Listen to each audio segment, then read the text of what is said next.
다윗 왕 때에 통일 왕국이었던 이스라엘은 다윗의 아들 때에 아들을 거쳐서 나라가 분열되게 됩니다. 남왕국과 북왕국으로 분열되었습니다. 북왕국은 주전 722년에 아시리아 제국에, 남왕국은 주전 586년에 바빌로니아 제국에 멸망당했습니다.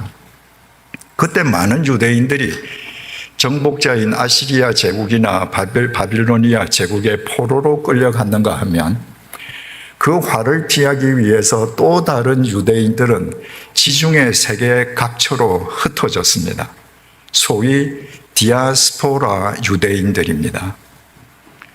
그들은 지중해 세계 이방 땅에 정착해서 살면서 주전 300년부터 지중해 세계의 공용어였던 헬라어를 모국어로 사용했습니다. 그들 가운데에 이런저런 이유로 다시 이스라엘로, 예루살렘으로 되돌아와서 사는 사람들이 있었습니다. 그 사람들을 가리켜서 헬라파 유대인이라고 했습니다. 그러나 나라가 망해도 나라를 떠나지 않고 땅과 전통을 지키면서 계속 살아온 유대인들은 당연히 모국어 히브리어를 사용했습니다. 그 사람들을 가리켜서 히브리파 유대인이라고 불렀습니다. 그러니까 초대교회에는 헬라파 유대인과 히브리파 유대인들이 섞여 있었는데 두말할 것도 없이 숫자적으로는 히브리파 유대인들이 압도적으로 많았습니다. 그런데 그 헬라파 유대인들 사이에서 히브리파 유대인들을 원망하기 시작했습니다. 히브리파 유대인들이 헌금이 많아지니까 그 헌금으로 구제를 행하는데 헬라파 유대인들의 과부는 매일 그 구제에서 빠지는 겁니다. 우리말 구제로 번역된 헬라어가 봉사, 섬김을 뜻하는 디아코니아입니다. 교인들이 많아지니까 헌금도 많아지고 봉사하고 또 섬겨야 되고 구제해야 될 대상도 많으니까 계속 구제를 하는데 히브리파 유대인들은 그 구제를 집행하면서 자신들과 같은 히브리파 유대인들만 구제의 대상으로 삼을 뿐 헬라파 유대인들은 대상으로 생각하지를 않았던 것입니다. 그래서 헬라파 유대인들이 자기들의 과부들이 매일 구제에서 빠지는 데 대해서 히브리파 유대인들을 원망했습니다. 우리말 원망하다라고 번역된 헬라어 동사 공귀스모스는 마치 데모하듯이 소리를 지르면서 원망했다는 뜻이 아니라 조용하게 낮은 목소리로 불평을 이야기했다는 말입니다. 그러면 매일의 구제에서 헬라파 과부들을 제외시켰던 그 히브리파 유대인들이 구체적으로 누구였는가? 그리고 그 문제를 어떻게 해결했는가? 본문 2절입니다. 12사도가 모든 제자를 불러 이르되 우리가 하나님의 말씀을 제쳐놓고 접대를 일삼는 것이 마땅하지 아니하니 놀랍게도 그 구제를 전담한 사람도 사도들이요. 그 구제 대상에서 헬라파 유대인 과부들을 제외한 사람도 히브리파 유대인인 사도들이었습니다. 사도들 자신들이 히브리파 유대인들이다 보니 헬라파 유대인 과부들에 대해 마음이 가지를 않았던 것입니다. 3절에서 4절입니다. 형제들아, 너희 가운데서 성령과 지혜가 충만하여 칭찬받는 사람 7을 택하라. 우리가 이 일을 그들에게 맡기고 우리는 오로지 기도하는 일과 말씀 사역에 힘쓰리라 하니. 자신들의 잘못을 깨달은 사도들이 제시한 해결책은 여러분들이 7명의 집사를 뽑으세요. 우리는 기도와 말씀 사역에 전념하겠습니다. 그리고 그 구제 사역은 여러분이 뽑는 7 집사에게 맡기겠습니다. 여러분 사도들은 충분히 7 집사들을 자신들이 임명할 수 있었습니다. 자신들이 임명해도 누구 한 사람 반대할 사람이 없었습니다. 그러나 사도들은 자신들이 좋은 사람을 임명하지 않았습니다. 자신들이 구제 대상에서 헬라파 과부들을 제외하는 잘못을 범하지 않았습니까? 그런데 자신들이 7 집사를 임명하면 특정인들을 편애하는 잘못을 또 저지를 거 아닙니까? 그래서 여러분들이 집사 7명을 뽑으십시오. 5절에서 6절입니다. 온 무리가 이 말을 기뻐하여 믿음과 성령이 충만한 사람 스데반과 또 빌립과 브루고로와 니가노르와 디몬과 바메나와 유대교에 입교했던 안디옥 사람 니골라를 택하여 사도들 앞에 세우니 사도들이 기도하고 그들에게 안수하니라. 그래서 교인들이 투표로 스데반 집사를 포함한 7 집사를 뽑았습니다. 특이할 사항은 교인들에 의해서 선출된 7 집사들이 모두 헬라식 이름을 지니고 있다는 사실입니다. 요즘은 명실공히 영어가 세계 공용어입니다. 영어가 세계 공용어라고 해서 세계 모든 사람들이 영어식 이름을 가지고 있는 것은 아닙니다. 제가 20대 때 외국인 회사에서 근무할 때 외국인들이 제 이름 발음을 철자를 하도 하지 못해서 그때 제가 제 이름을 찰리라고 했던 적이 있습니다. 그 당시 필요해서 했던 것입니다. 그러나 그 이후에는 제가 저를 찰리라고 부를 이유가 없었습니다. 이제철입니다. 그런데 세계 어느 곳의 사람이든지 여러분들처럼 영어를 사용하는 국가로 이민 가면 영어식 이름을 갖는 사람이 있습니다. 그것이 편하거든요. 뿐만 아니라 자기 일세는 영어식 이름을 가질 수도 있고 가지지 않을 수도 있지만 2세에게는 100% 영어식 이름을 지어줍니다. 왜? 2세, 3세는 이 땅에서 살아갈 것이기 때문에. 헬라파 유대인들은 지중해 세계에서 헬라어를 모국어로 사용하면서 전부 다 이방 땅에서 헬라식 이름을 지니고 있던 사람들입니다. 그것이 이방 땅에서 헬라어를 공용어로 사용하면서 살아가는 데 필요했기 때문입니다. 그들 중에 예루살렘으로 역이민해서 예루살렘 교회 교인으로 출석하는 사람들이 있었는데 집사로 선출된 7 사람들이 전부 헬라식 이름을 가진 사람들이었습니다. 히브리파 유대인들은 헬라식 이름을 가질 이유가 없었습니다. 히브리파 유대인들은 바벨로니아 제국, 페르시아 제국, 헬라 제국, 로마 제국 600년에 걸친 긴 세월 동안 그 강대국의 침략과 식민 지배 속에서 이스라엘 땅과 전통을 지키기 위해서 온갖 수모를 다 겪었던 사람들입니다. 그리고 언어도 히브리어를 쓰고 이름도 히브리식 이름을 고수했던 사람들입니다. 그 국내파에 비하자면 헬라파 유대인들은 이유야 어떠하든 상관없이 나라가 어려울 때 나라를 등졌던 사람들입니다.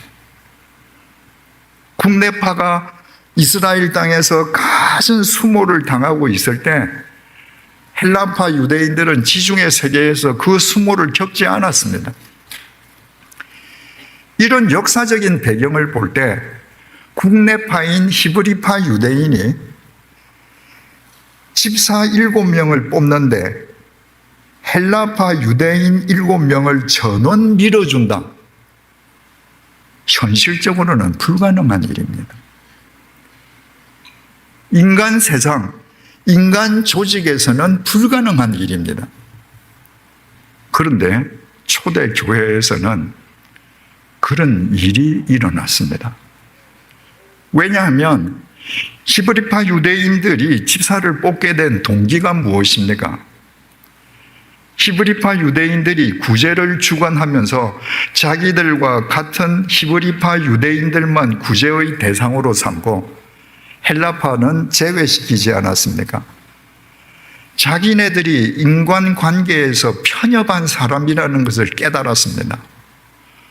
그래서 자기네들보다 인간관계상 훨씬 더 큰 마음을 갖고 있는 7명의 헬라파 유대인에게 표를 몰아준 것이었습니다.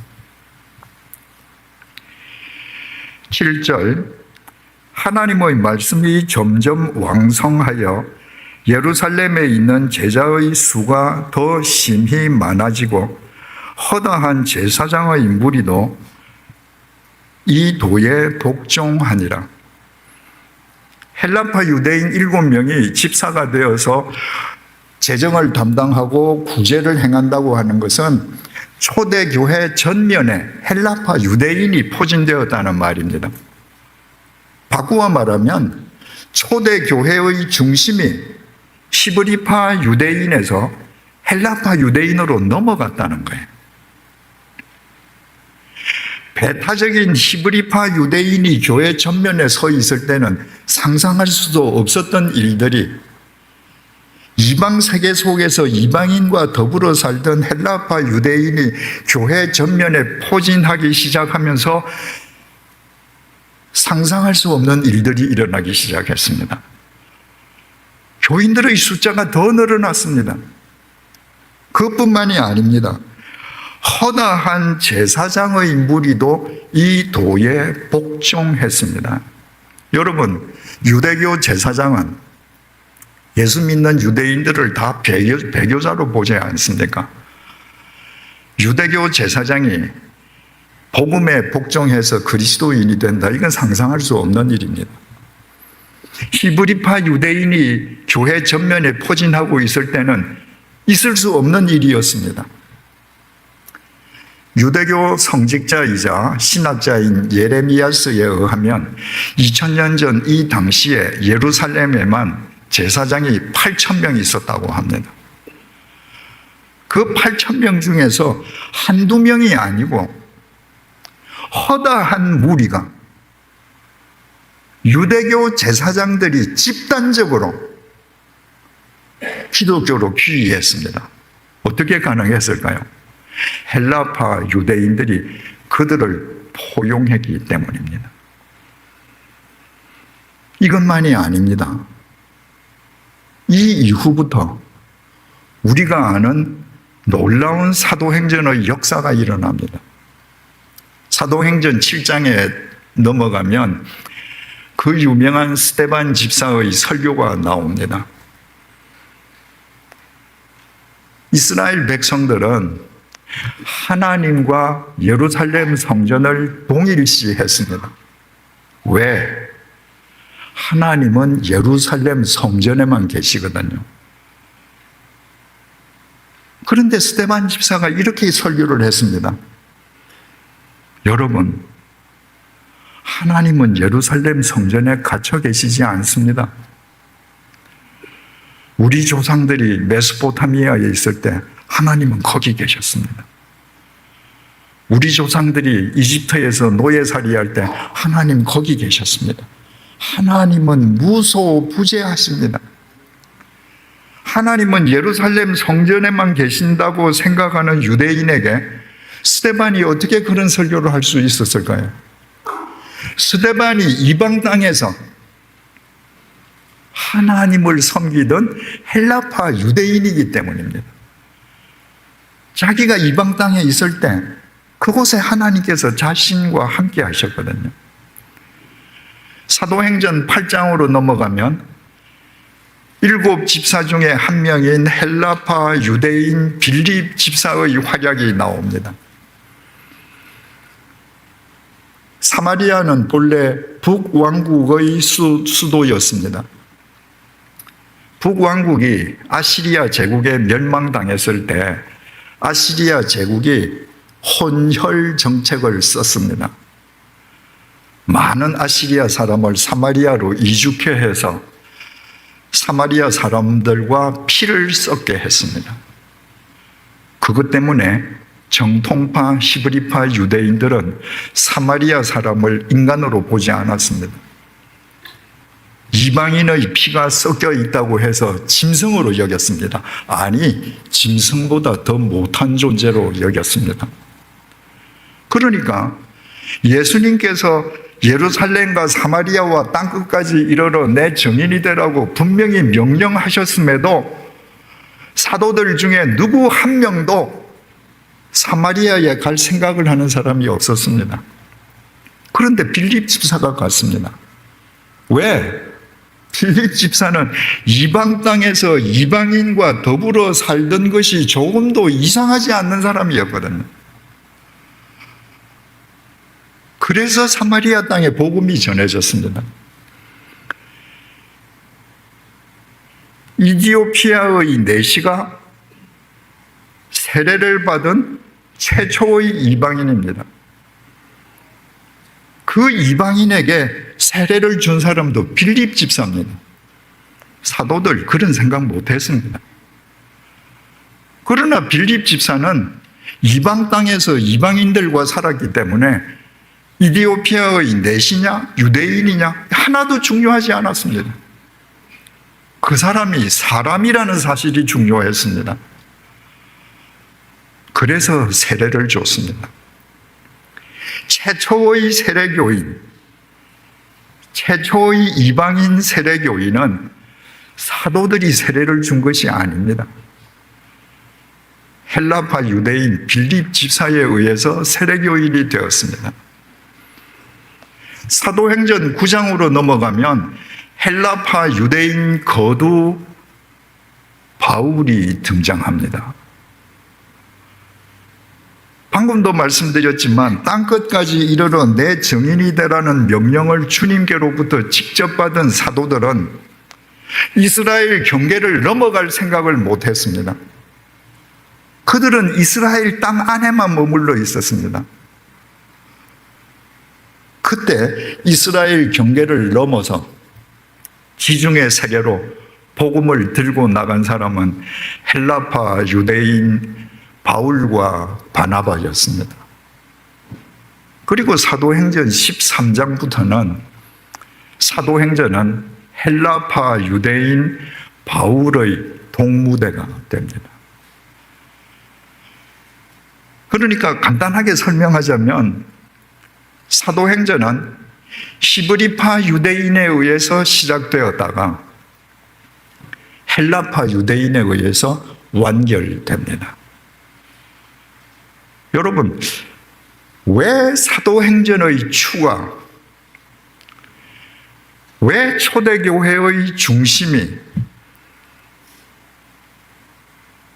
히브리파 유대인에서 헬라파 유대인으로 넘어갔을까요? 그들의 명칭에서부터 답이 나옵니다. 히브리파 유대인들은 전통적으로 히브리 말을 하고 히브리 이름을 지니고 이스라엘 땅에서만 살았기 때문에 모두가 배타적인 사람이었습니다. 선민의식에 젖어서 유대인이 아닌 사람은 전부 열등한 존재로 보았습니다. 그러나 헬라파 유대인들은 이방 땅에서 태어났습니다. 이방 언어를 모국어로 썼습니다. 매일 만나는 게 이방인들입니다.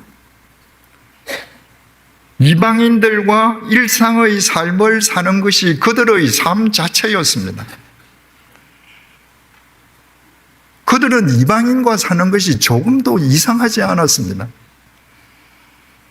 그래서 스데반이 하나님은 예루살렘 성전에 갇혀 계시지 않고 무소부재하시다고 설교할 수 있었고, 헬라파 유대인 빌립이 유대인들이 짐승보다 못한 존재로 여기는 사마리아 사람에게 가서 복음을 전할 수 있었고, 헬라파 유대인 빌립이 이방인이냐 유대인이냐를 따지지 않고 사람인 이디오피아 내시에게 세례를 줄 수 있었고, 헬라파 유대인 거두 바울은 지중해 세계 모든 사람에게 복음을 전하기 위해 자기의 생을 걸었습니다. 중요한 사실은요, 이처럼 헬라파 유대인들의 역할이 컸다면 그들이 교회의 전면에 나설 수 있도록, 그들이 사도행전의 중심이 될 수 있도록 그들을 전폭적으로 밀어주고 지지해준 히브리파 유대인들의 존재 역시 중요하다는 것입니다. 히브리파 유대인들이 헬라파 유대인들을 전폭적으로 밀어주지 아니했던들 헬라파 유대인들이 교회의 전면에 나설 수 없었고, 헬라파 유대인이 교회의 전면에 나설 수 없었더라면 우리가 아는 사도행전은 존재하지 않고 우리에게 복음이 전해졌으리라는 보장도 없습니다. 여기에서 우리가 절대로 잊지 말아야 될 사실이 있습니다. 사도행전을 완결시켰던 그 위대한 헬라파 유대인들, 사도행전에 모두 이름이 기록되어 있습니다. 그러나 그 헬라파 유대인들이 사도행전의 중심이 될 수 있게끔 밀어주었던 위대한 초대교회의 히브리파 유대인 그리스도인들, 그들은 모두 익명입니다. 그들 중에 누구 한 명 자기 이름을 내세우려 하는 사람이 없었습니다. 사도행전을 자세히 보면 우리에게 전해진 사도행전이 완성되기까지는 익명의 그리스도인들이 있었기 때문입니다. 젊은 시절 사도 바울에게는 예수 믿는 사람들은 신성 모독죄로 죽은 예수가 살아났다고 거짓말하는 사기 집단에 지나지 않았습니다. 그래서 젊은 바울은 예수 믿는 사람들을 색출, 연행, 투옥시키는 것을 천직으로 삼았습니다. 그날도 예루살렘에서 213km나 떨어져 있는 다메섹에 있는 그리스도인들을 색출하고 연행하기 위해서 다메섹을 향해서 길을 가다가 예수 그리스도에게 사로잡혔습니다. 예수가 부활했다고 하는 것은 사기라고 생각했는데 진짜 예수가 부활해서 자기를 찾아온 것입니다. 그동안 자기가 몰랐던 겁니다. 부활하신 예수를 만나고 나니까 바울은 그냥 있을 수가 없었습니다. 그래서 예수 믿는 사람을 잡으러 가던 다메섹으로 들어가서 예수가 구주라고, 예수가 메시아라고 외쳤습니다. 다메섹에 있는 유대교인들이 보니까 바울이 배교자가 되었습니다. 저 배교자 그냥 두면 큰일 나겠습니다. 그래서 유대교인들이 바울을 잡아서 죽이려고 했습니다. 그들은 밤낮으로 다메섹 성문을 지켰습니다. 바울이 빠져나가기만 하면 잡아 죽이려고요. 그때 다메섹의 믿음의 형제들이 그 절체절명의 순간에 바울을 데리고 성벽 위로 올라가서 광주리에 담아 밧줄로 내려서 바울을 구출했습니다. 만약에 그때 다메섹에서 바울이 유대 교인들에게 배교자로 죽었더라면 사도행전은 거기서 끝납니다. 사도행전이 지속될 수 있도록 생명을 걸고 바울을 살려내었던 다메섹의 그리스도인들, 익명의 그리스도인들입니다. 예루살렘 교회 다음으로 중요한 교회가 있다면 안디옥 교회입니다. 안디옥 교회는 지중해 세계 선교 전초 기지였습니다. 그 안티옥에 이방인을 위한 교회가 세워졌다는 소식을 듣고 예루살렘 모 교회에서 바나바를 안티옥 교회 목사로 파송했습니다.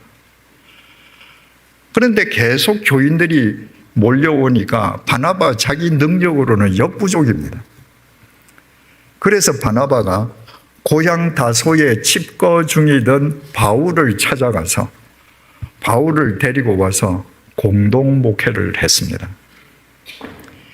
1년이 지났을 때 성령님께서 그 교회 공동 담임 목사인 바나바와 바울을 지중해 세계 전도자로 나가라고 명령하셨습니다. 그리고 바울이 1차, 2차, 3차 전도 여행을 끝날 때까지 안디옥 교회는 전초 기지였습니다. 로마의 역사를 새롭게 한 것도, 세계의 역사의 물꼬를 새롭게 튼 것도 시작은 다 안티옥 교회로부터 시작되었습니다. 그 유명한 안티옥 교회를 누가 세웠는가? 대한민국 저 시골에 가도 교회를 세웠다는 사람들이 다 있습니다. 우리 정조 할아버지가 세웠어. 우리 할아버지가 세웠어. 그런 식이라면 그 유명한 안티옥 교회를 세운 사람 이름도 기념비에 적혀 있어야 되지 않겠습니까? 사도행전 11장 19절입니다. 그때에 스데반의 일로 일어난 환란으로 말미암아 흩어진 자들이 베니게와 구브로와 안디옥까지 이르러 유대인에게만 말씀을 전하는데, 아까 스데반 집사가 하나님은 예루살렘 성전에 갇혀 계시는 게 아니고 무소부재하다고 설교했다고 하지 않았습니까? 그 설교로 인해서 스데반도 신성 모독죄로 돌에 맞아 죽었습니다. 예루살렘 성전을 모독한 건 하나님을 모독한 거라는 거예요. 그 스데반의 순교 사건으로 인해서 예루살렘에 있는 기독교인들에게 대박해가 일어났습니다. 그 박해를 피해서 예루살렘 그리스도인들이 사방으로 흩어졌습니다. 그 흩어진 사람들이 베니게와 구브로와 안디옥까지 가서 전도를 하는데 누구에게만 했는가? 그곳에 있는 유대인에게만 했습니다. 이방인에게 복음을 전해야 한다는 생각은 언감생심 아무도 하지 못했습니다. 사도행전 11장 20절에서 21절입니다. 그 중에 구브로와 구레네 몇 사람이 안디옥에 이르러 헬라인에게도 말하여 주 예수를 전파하니 주의 손이 그들과 함께 하심에 수많은 사람들이 믿고 주께 돌아오니라. 안디옥에 가서 이방인에게도 복음을 전함으로 세계 최초의 이방인 교회를 세운 사람은 누구냐? 구브로와 구레네에서 온 몇 사람입니다. 익명의 그리스도인입니다. 그들은 자기 이름을 가렸습니다. 여러분, 이 안디옥 교회가 부흥했는데 이 안디옥 교회 다니는 사람이면 이 교회를 누가 와서 세웠는지 다 알지 않겠습니까? 그러나 그들은 자기를 가리는 익명의 그리스도인으로 살았습니다. 바울이 2차 전도 여행 때 성령님의 인도하심을 따라서 에게 바다를 건너서 마게도니아 빌립보로 갔습니다. 거기에서 복음을 영접한 루디아에게 세례를 줬습니다. 여러분 생각을 해보십시오. 루디아는 기독교 역사상 유럽 대륙 최초의 세례 교인입니다. 그 루디아에게 세례를 주시기 위해, 유럽 대륙에 있는 루디아에게 세례를 주시기 위해 하나님은 아시아 대륙에 있는 바울을 불러가셨습니다. 루디아만 세례를 받은 것이 아니라 그 집안의 권속들도 다 세례를 받았습니다. 우리가 성경에서 아는 빌립보 교회, 바울이 쓴 빌립보서 있죠. 그 빌립보 교회가 이렇게 생긴 겁니다. 루디아와 그 권속들로부터 빌립보 교회가 세워졌습니다. 바울이 빌립보에 있는 동안에 매일 나갈 때마다 한 귀신 들린 여인이 점을 쳐서 자기를 고용한 고용주들에게 이득을 주는 가련한 여인을 만났습니다. 며칠 동안 계속해서 만나다 보니 바울이 그 여인이 너무 불쌍해서 예수의 이름으로 귀신을 쫓아줬습니다. 그 여인을 고용했던 주인들이 가만히 있겠습니까? 그 여인이 귀신 들려서 고통받는다는 것은 그 사람들에게 아무 상관이 없습니다. 이 여인이 귀신이 들려 있어야 점을 칩니다. 근데 귀신이 나갔으니까 점을 못 치니까 돈을 못 벌죠. 그래서 바울을 거짓 모함해서 바울이 매를 맞고 발에 착고가 채인 채로 빌립보 감옥에 갇혔습니다. 그러나 바울은 누구도 원망하지 않았습니다. 자기의 수행자 실라와 함께 하나님께 감사 기도하고 찬양을 불렀습니다. 그 순간에 옥터가 흔들리면서 옥문들이 열렸습니다. 한밤중에 잠을 자던 간수가 갑자기 땅이 흔들려서 눈을 떴더니 옥문들이 다 열려 있습니다. 간수가 지체하지 않고 칼을 뽑아서 자결하려 했습니다. 죄수를 놓치면 간수는 엄벌에 처해지거든요. 간수는 엄벌에 처해지기보다 명예롭게 죽는 길을 택한 겁니다. 감방 안에서 그 모습을 보고 있던 바울이 소리쳤습니다. 당신의 몸을 상하게 하지 마시오. 우리는 여기 그대로 있습니다. 옥문이 열렸는데 죄수가 도망가지 않고 그대로 있다고? 간수가 등불을 들고 감옥 안으로 뛰어 들어갔습니다. 진짜 감방 안에 실라와 바울이 그냥 앉아 있는 겁니다. 범인이 아닌 것을 알았습니다.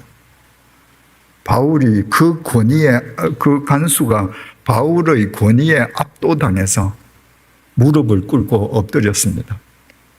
그리고 감옥 안에 있는 자기의 관사로 바울과 실라를 데리고 갔습니다. 그리고 엎드려서 물었습니다. 선생님, 어떻게 하면 구원을 얻겠습니까?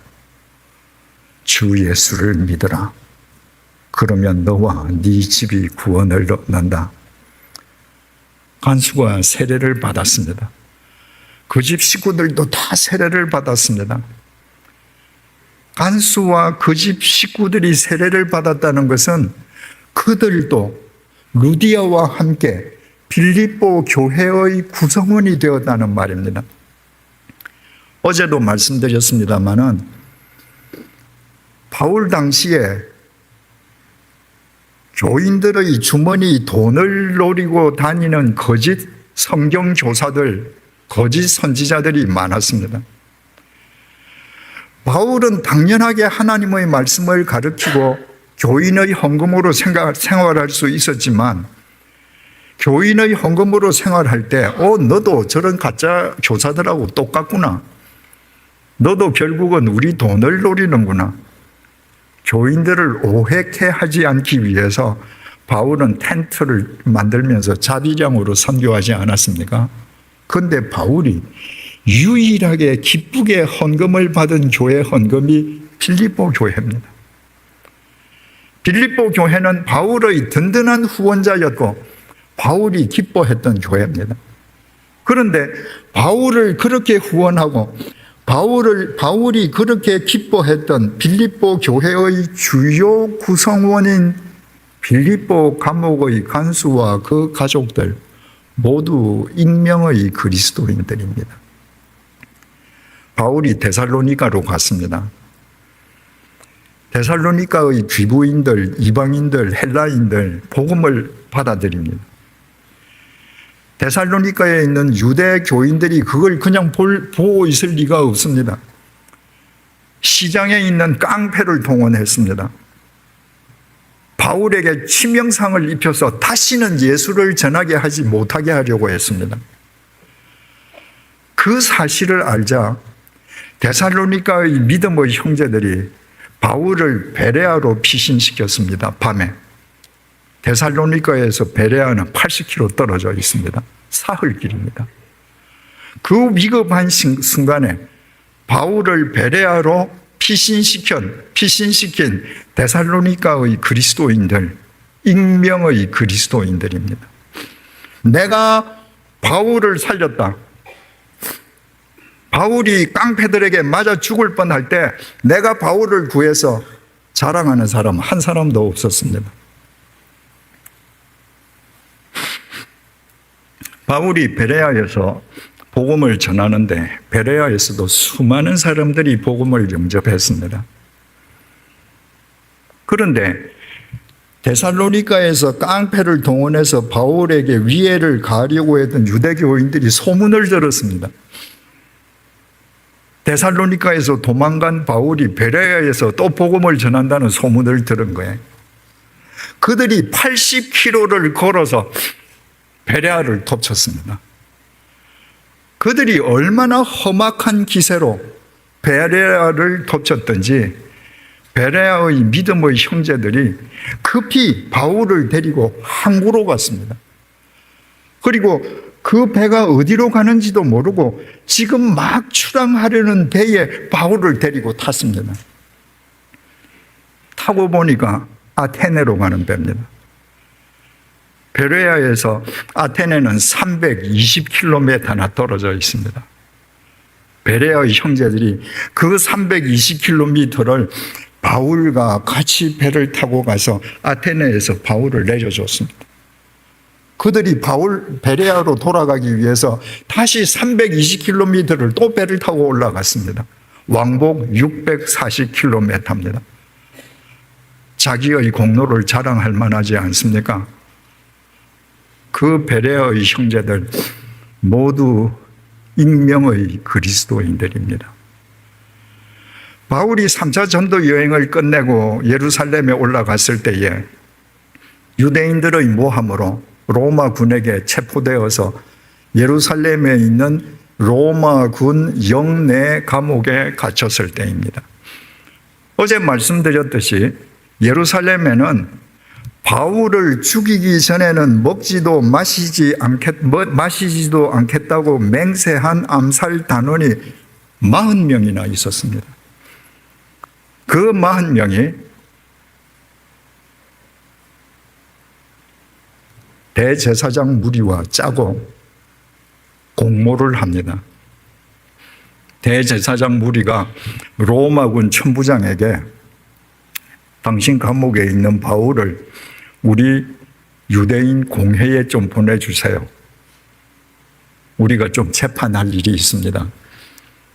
그래서 천부장이 바울을 감옥에서 유대인 공회로 보내주면 이 40명이 길에 매복해 있다가 바울을 암살하기로 했습니다. 바울의 조카가 그 사실을 알았습니다. 바울이 천부장을 찾아가서 제보를 했습니다. 지금 암살단은 40명이 이렇게 해서 바울을 죽이려 합니다.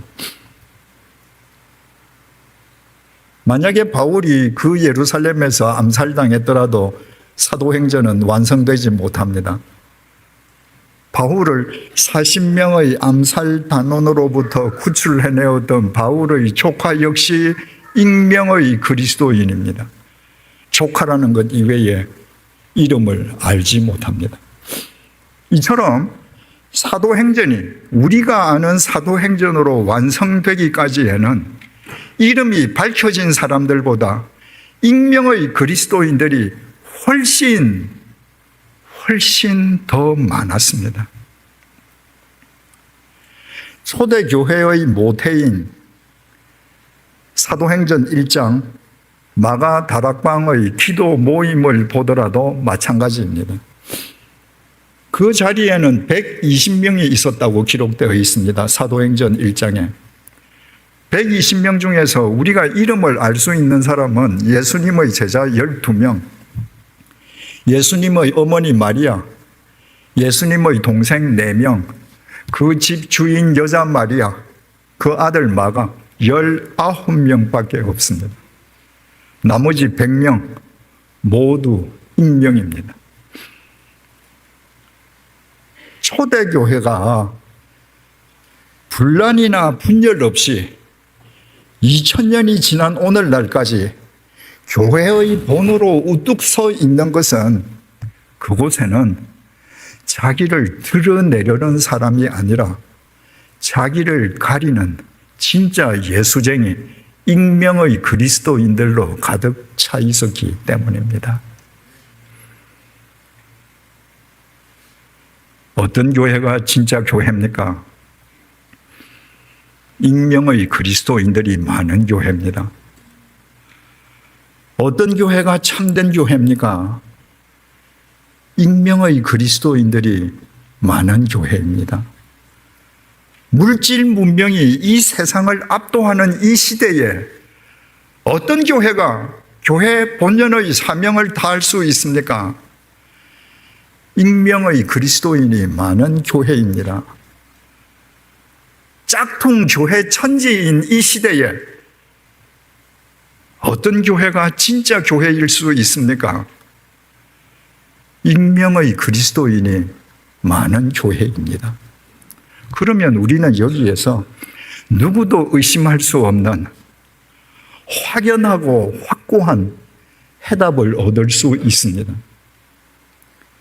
국내외를 막론하고 왜 한인교회에는 그다지 분란이 많습니까? 왜 그렇게 분열이 심합니까?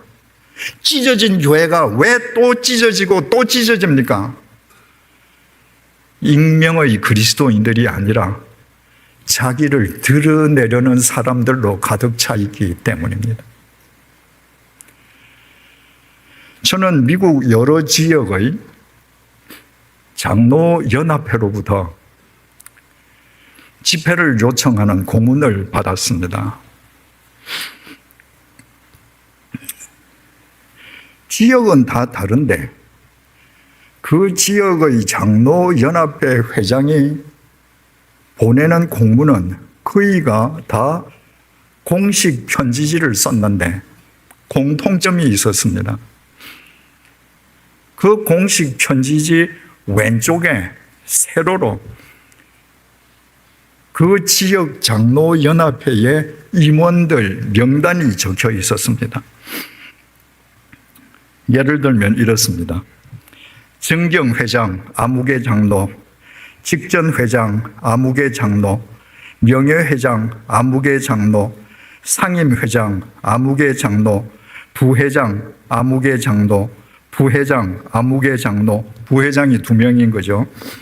총무 아무개 장로, 부총무 아무개 장로, 서기 아무개 장로, 부서기 아무개 장로, 회계 아무개 장로, 부회계 아무개 장로. 자기를 드러내기 위해서 안달하는 사람들의 모임입니다. 여러분, 이런 장로연합회를, 이런 사람들을 욕할 수 있습니까? 여러분들이 다니는 교회 똑같지 않습니까? 교회는 주님이 주인입니다. 교회가 행하는 모든 것은 주님만 드러내기 위함이어야 합니다. 교회가 발행하는 문서 하나도 주님만 드러내기 위함이어야 합니다.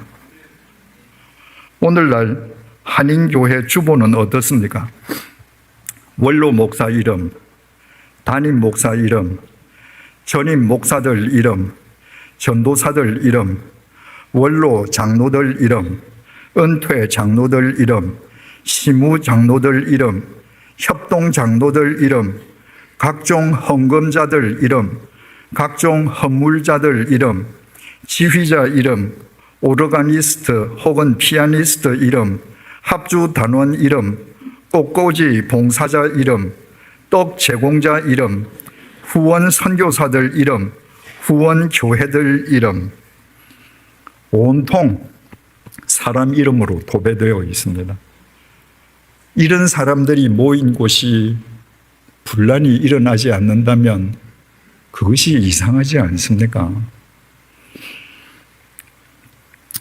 우리가 정말 예수쟁이로 살기를 원한다면 우리는 지금부터 헬라파 유대인들을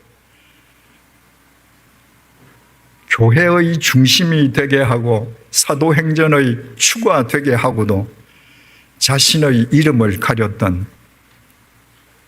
헬라파, 히브리파 유대인들처럼 바울을 살리고도 자신들의 이름을 가렸던 다메섹의 그리스도인들처럼